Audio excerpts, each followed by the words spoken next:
Hi. So, abortion.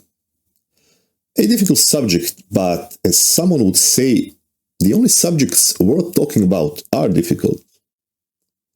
What is a safe stance on abortion? Is the stance that politicians would kill for. Basically, what it means is the stance that won't anger anybody, which of course is impossible because the subject is very divisive.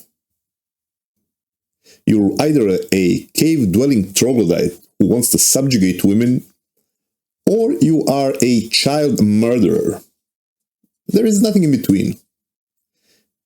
You either think abortion is nothing, it's like defecating, bodily function, or it's a horrific murder. So which one is it? Who's right? Did you ever wondered? It does seem like a conundrum, mostly because people tend to pick a side based on what feels right to them. But we're going to do the unthinkable here.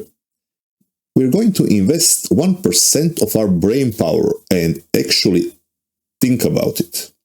Thinking. Remember how to do that, right?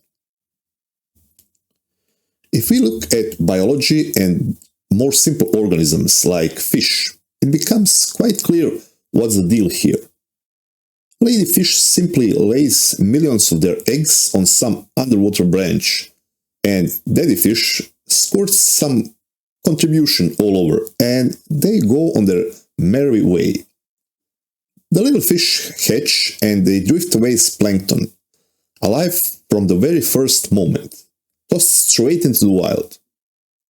99% of them will be eaten at some point, and only a few will survive long enough to start their own alimony-free families. But that's fine. Fish calculate their odds from the start.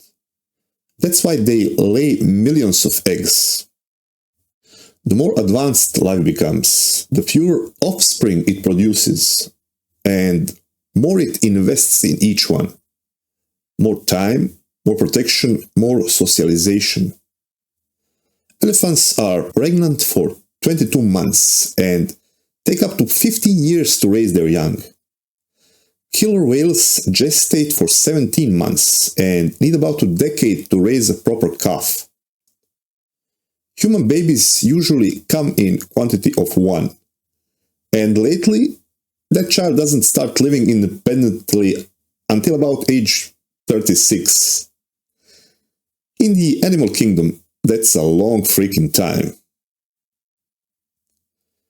So instead of spraying our offsprings across the ocean floor and let them fend to themselves, we carry and nurture them in our own private ocean for 9 months, where it is safe and sound.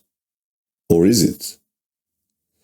It's ironic that the very system designed to protect life has become the focus point of debate over when it is acceptable to end it. If you put it this way, the answer seems obvious. It's never okay, because of course it isn't. Deep down you already knew that before we even started this conversation, so now what? We are pro-life now? Is that it? Well, not quite. And that's where the real issue lies. We struggle with this question because we can't separate morality from legality.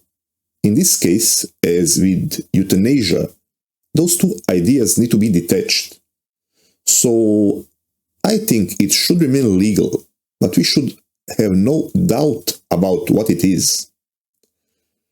If you have to do it, do it. But don't lie to yourself about what you're doing.